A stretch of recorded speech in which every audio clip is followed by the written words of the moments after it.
Hello les matheux! Dans cette vidéo, je te propose de retravailler la multiplication avec des fractions. Alors, prêt à devenir un expert?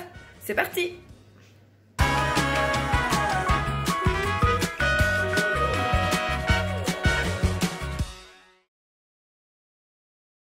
Et c'est parti pour la multiplication de fractions.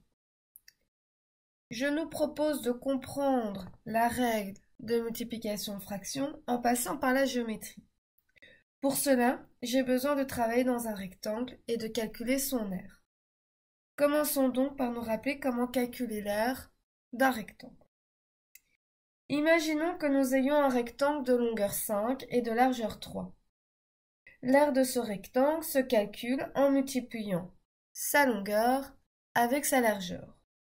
Je vais donc multiplier 5 par 3 et j'obtiens 15. L'aire de ce rectangle est 15. Nous pouvons ainsi remarquer que l'aire d'un rectangle se calcule en multipliant deux nombres. Faisons alors le travail à l'envers. Je cherche à multiplier deux nombres écrits sous la forme d'une fraction. Et nous allons tenter de représenter ce produit à l'aide d'un rectangle. Alors, 2 cinquièmes. 2 cinquièmes, son dénominateur est 5. Ça veut dire que 2 cinquièmes peut être représenté par une division par 5. Je vais donc partager ce rectangle en 5 parts identiques. J'obtiens donc 5 colonnes identiques, 5 parties égales. Je vais faire pareil avec 3 quarts. 3 quarts, son dénominateur est 4. Je vais donc partager ce même rectangle en 4 parts identiques. Ici, j'ai choisi de le partager en 4 lignes identiques. Comme nous cherchons à multiplier des cinquièmes avec des quarts, nous devons représenter ces deux divisions dans un même rectangle. Je vais donc partager un rectangle en 5 et dans ce même rectangle, je vais également le partager en 4 parts identiques. J'obtiens alors 20 parts égales, représentées par 20 carrés identiques. Dans ce rectangle, 2 cinquièmes correspond aux deux premières colonnes et 3 quarts correspond aux 3 premières lignes. En les multipliant, je peux observer que cela revient à calculer l'aire d'un plus petit rectangle composé de 6 carrés identiques. Nous avons donc colorié 6 carrés sur les 20 que nous avions au départ. Cela signifie donc que 2 cinquièmes fois 3 quarts est égal à la fraction 6 vingtièmes. 6 vingtièmes que nous pouvons simplifier en divisant en haut et en bas par 2. On obtient alors la fraction finale 3 dixièmes.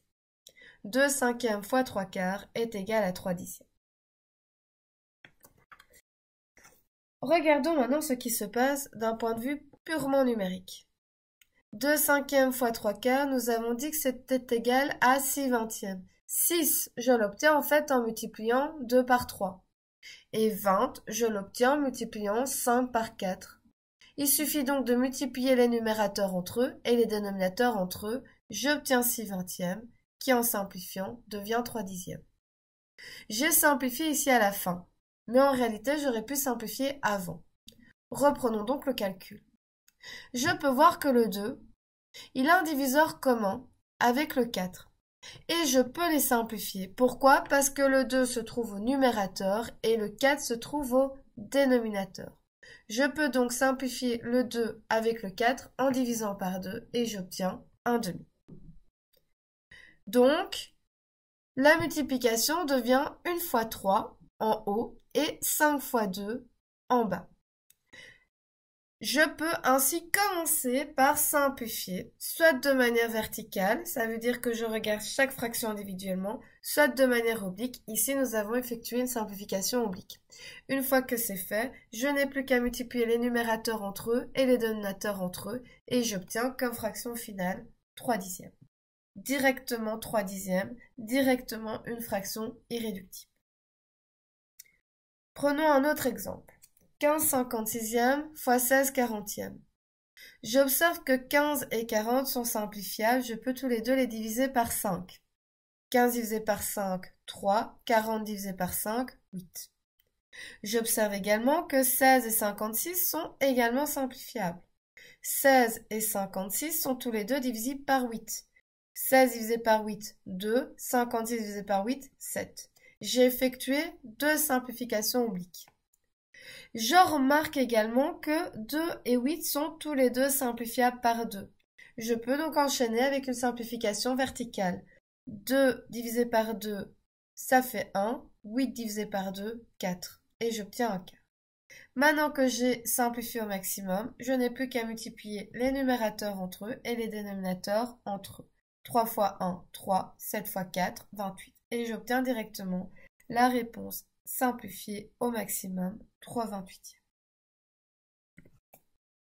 À toi de jouer. 5 multiplications effectuées. On appuie sur pause pour se laisser le temps de les réaliser. Une fois que tu es prêt pour entendre la correction, il suffit de réappuyer sur play.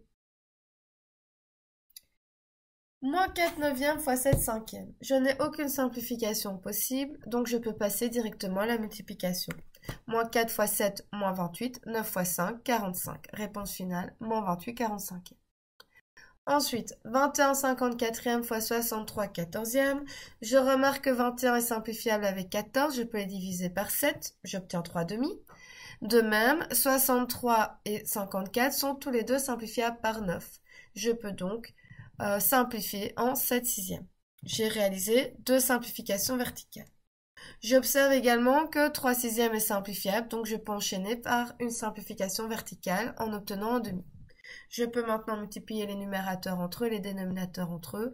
1 fois 7, 7, 2 fois 2, 4. Réponse finale, 7 quarts. 27 36e fois 20 45e.